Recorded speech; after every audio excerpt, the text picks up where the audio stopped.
It's a quiet night in Buenos Aires, Argentina. The sky is gray. A storm is gathering in the distance. Two cars are... What's that? It's what I need to do it now. I'll do that right now. It's a quiet night in Buenos Aires, Argentina. The sky is gray. A storm is gathering in the distance. Two cars are parked discreetly on the side of the road, about 30 meters apart. Inside, 7 men sit in silence. Their eyes are fixed on this bus stop. They work for the Israeli intelligence agency, Mossad, and they have spent years preparing for this exact moment. A bus should pull up any minute now, line 203. It's supposed to carry a man coming home from work. But no one gets off. The men grow tense. What if all those years of planning have been for nothing? All they can do is wait. Two of them get out and pop the hood of the car, pretending to fix the engine. A while later, the next bus rolls in. This time, 2 passengers get off. A woman and a man, the one they've been waiting for. He's not just anyone. He meticulously planned the murder of 6 million Jews across Europe. He's one of the most wanted war criminals in the Nazi era. His name is Adolf Eichmann. This is the story of the hunt for the architect of the Holocaust.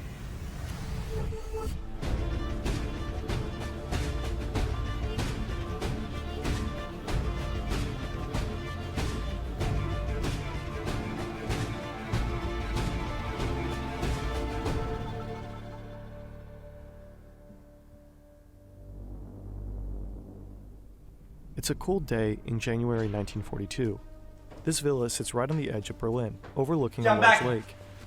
Today, it'll be the site of an important meeting, a conference joined by 15 high-ranking Nazi officials, all educated men. 8 of them even hold a doctorate. They're here to discuss something Adolf Hitler has been planning for a while now, his so-called final solution to the Jewish question, meaning the genocidal assassination of 11 million Jewish people. The men debate. There are a few minor disagreements, but no one questions the main objective: to systematically deport and exterminate millions of people, right in the heart of Europe. This man is especially committed to the idea, Adolf Eichmann. He organizes the conference, and he'll be the one implementing the ideas formulated at this table. Adolf Eichmann started out as a nobody. He dropped out of middle school, then he dropped out of his mechanic apprenticeship, but he remained determined to climb the social ladder. He saw his opportunity in the early 1930s, when the Nazi Party kept winning elections and eventually gained control of the country. Eichmann started moving up the ranks.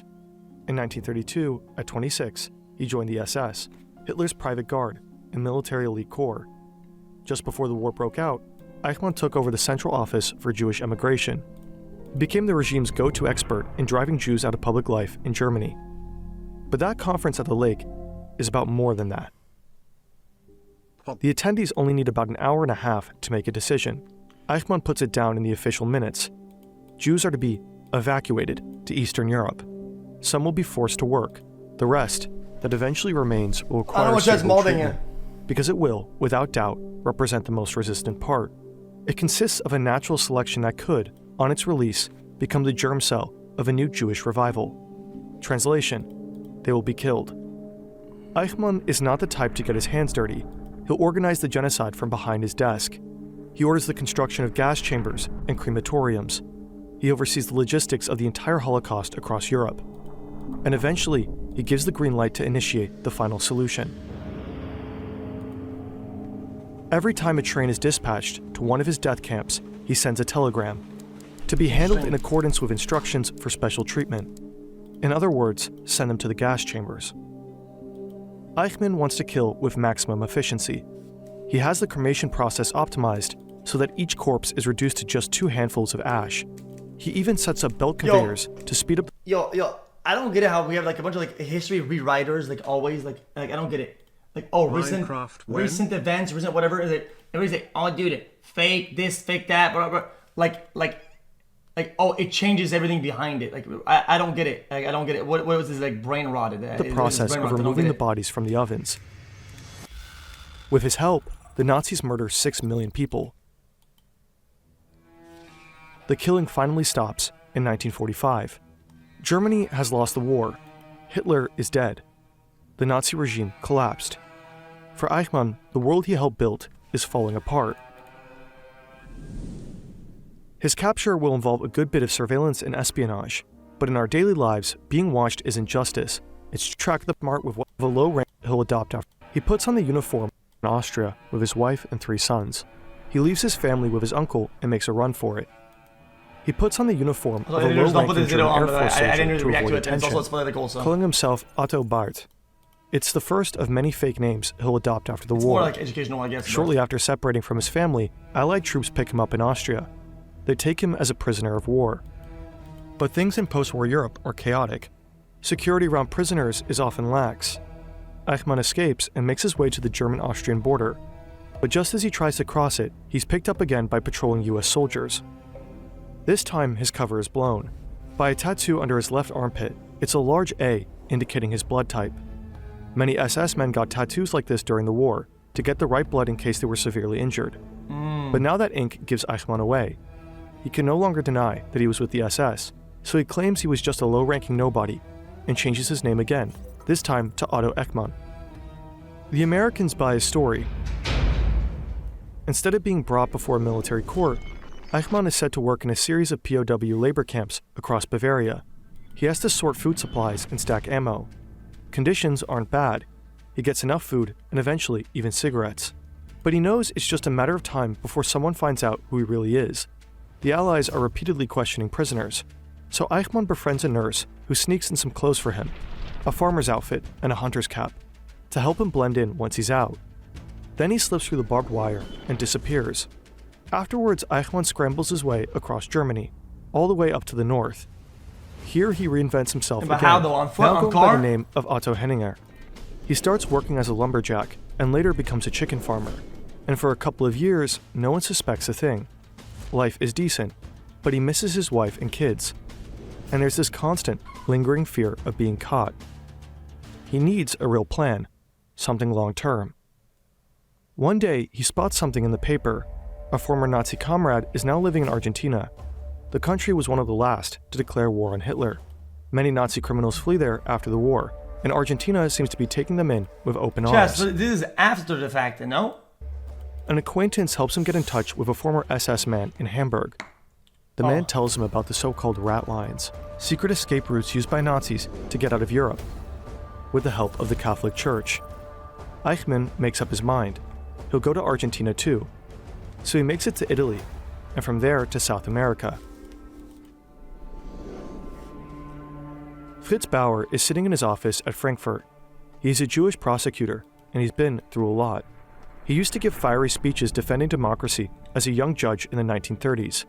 His uncompromising stance made him a thorn in the Nazi side. In 1933, they locked him up for his political activism. He spent a few brutal months in a concentration camp. There he received repeated interrogations and beatings. He was banned from the courtroom after getting out.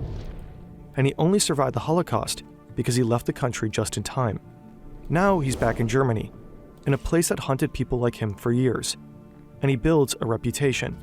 The lawyer who holds up a mirror to the Germans and their dark past. He insists it's not revenge he seeks, but justice. On paper, West Germany is a democracy again, but the justice system is still crawling with Nazis. Judges, prosecutors, and civil servants.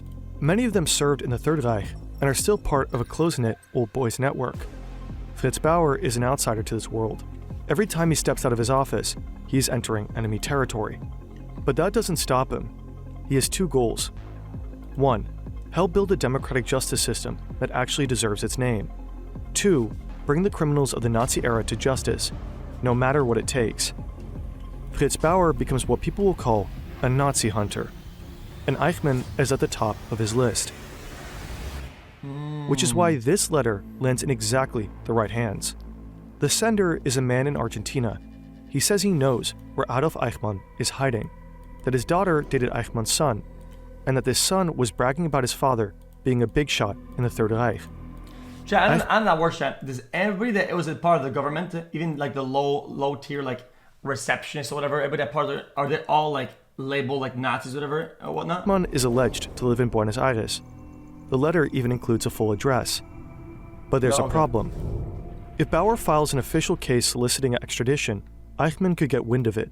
Ex-Nazis and German authorities have repeatedly tipped off wanted Nazi criminals. And there are entire networks of former SS officers in Argentina too. So Bauer tells almost no one about the letter. Instead, he starts his own secret investigation. Going solo means risking his position and maybe even breaking the law. But he's not willing to let Eichmann get away. So he reaches out to Israel's ambassador to Germany. Many survivors of the Holocaust have fled to Israel. Wouldn't it be a historic achievement if this country caught and tried its very architect? Bauer offers a deal. He'll provide the intel, and Israel will make Eichmann face the music. Israel agrees, and sends a Mossad agent to Argentina. The agent wants to assess the situation first. He heads to the address and sneaks up on Eichmann's alleged home. He's expecting a grand estate, something befitting a former high-ranking Nazi official. Instead, he finds a dirt road leading to a shabby little house. The agent can't picture Adolf Eichmann living there. He heads back home without digging deeper. The Israeli Secret Service starts doubting Fritz Bauer's intel. So Mossad tracks down the man in Argentina who wrote the letter. Turns out he's nearly blind and doesn't even live in Buenos Aires anymore. Mossad is about to pull the plug on the entire mission. Oh my god. But then something strange happens. Within just a few months, 3 different people reach out to Bauer: Germany's ambassador to Argentina, an official at the Federal Criminal Police Office, and the head of Germany's main agency for investigating war crimes during Nazi rule. All 3 are saying the same thing. There's no way Eichmann is in Argentina. He's probably somewhere in the Middle East. Bauer knows that something's off. All 3 of them have a Nazi past. This must be what he has always suspected, the old boys network in action. But he has an idea. In late 1959, Bauer issues a press release claiming that Eichmann is hiding in Kuwait. He's supposedly working for a local sheik, and Germany is about to request his extradition. It's a trap to make Eichmann feel safe. Behind closed doors, Bauer keeps pushing the Israelis to follow the Argentinian lead. Eichmann's capture is in reach. But just as it's about to happen, Israel hesitates. Snatching him without an official extradition request could spark a diplomatic crisis. Israel is a young state and still fighting to earn its place on the world's political stage. But they have a real chance of bringing down a high-profile Nazi criminal. They can't just let it slip away. Brother, all the topics you're talking about in chat don't have anything to do with the video. Like none of this thing. This is like some past events, like with source and shit. It's just like some video. So the prime minister nothing ultimately new affects this retroactively. None of it. It's not. It's the green light.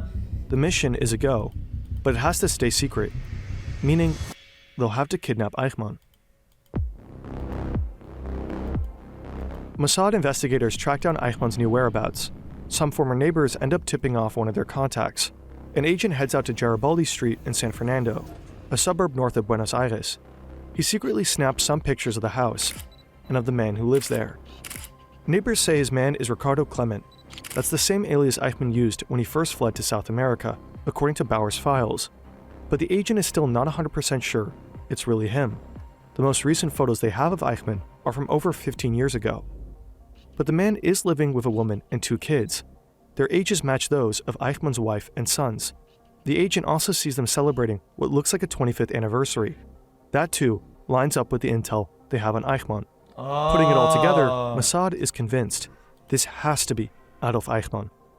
7 agents are selected to carry out the abduction.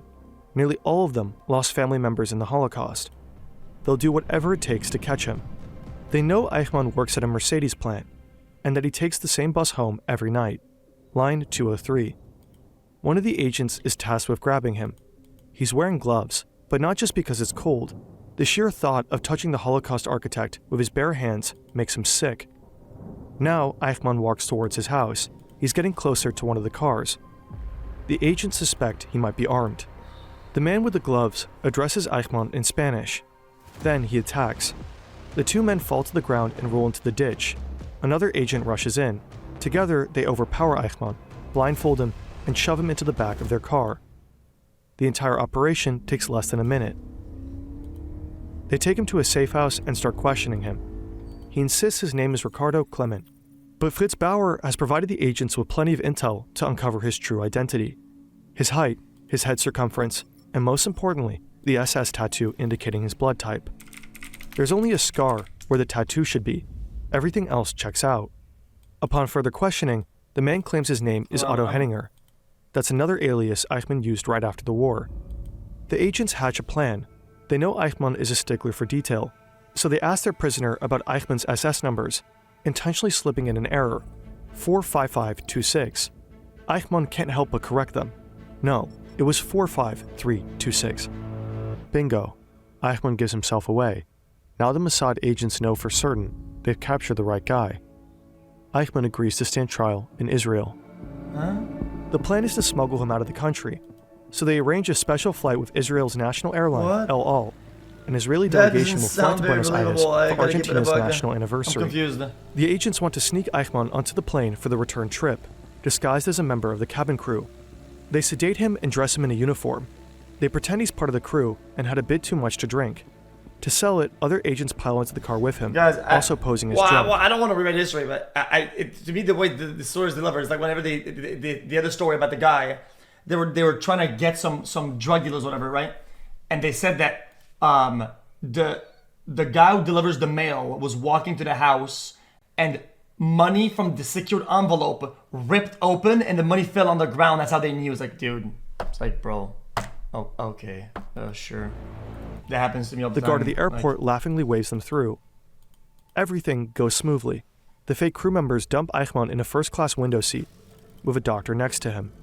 Then the plane takes off. Once the plane leaves Argentinian airspace, a voice comes over the loudspeaker.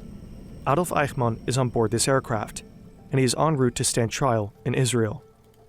After 15 years on the run, the man who helped murder millions will finally be brought to justice. Fritz Bauer is sitting in a restaurant. He's desperately waiting for a contact to bring him news on Eichmann. But the man is running late. He finally bursts through the door half an hour later and blurts out, Eichmann is in Israel, in custody. Bauer hugs him tight, tears in his eyes. Just hours later, Israeli Prime Minister David Ben-Gurion stands in front of the press and announces the mission's success. The Eichmann trial begins 1 year after the abduction in Jerusalem. It's a massive event. Across Israel, people gather around radios to follow the proceedings. International TV crews are taping everything. Chief Prosecutor Gideon Hausner opens with a statement that will go down in history. When I stand before you, judges of Israel, in this court, to accuse Adolf Eichmann, I do not stand alone. Here with me at this moment stand 6 million prosecutors. But alas, they cannot rise to level the finger of accusation in the direction of the glass dock and cry out, j'accuse, against the man who sits there. To which Eichmann responds, cold and unfazed. Im Sinne der Anklage nicht schuldig. People in Germany, I think j'accuse means I accuse you in French, are also following the trial. Many can't believe this slight, bespectacled man played a key role in murdering millions of people. Eichmann downplays his role and claims he was just following orders. But countless documents say otherwise. He meticulously planned the genocidal assassination of the Jewish people. He was so committed to implementing the final solution that he clashed with superiors when they hesitated. You are signed on this document. It is your name. Es heißt aber oben, auch der Sachbearbeiter hat es diktiert. Und ich habe es unterschrieben, selbstverständlich. Denn das, zu dem ich befohlen war, das musste ich bedauerlicherweise ausführen. But the most powerful statements come from the survivors, people who lived through the horrors Eichmann helped engineer. We were told to kneel, heads down. We were not permitted to lift our heads. Whoever did so would either be shot right through the head or would be beaten. Of course, we saw from the corner of our eyes that people who tried to run away were shot right there. And on the way there were corpses lying by the roadside. We saw them with a yellow badge. There was no doubt that they were Jews. On December 15th, 1961, Adolf Eichmann is found guilty on nearly all accounts. He shows no remorse until the very end. Meine Schuld ist mein Gehorsam. Interesting. Eichmann is executed during the night of May 31st to June 1st, 1962. Fritz Bauer kept on fighting, relentless in his mission to hold Nazi perpetrators accountable. He also brought down former Auschwitz officials. He passed 6 years after the Eichmann trial. Only after his death did the world learn of his crucial role in capturing the key architect of the Holocaust. Interesting. What do the comments say? Interesting.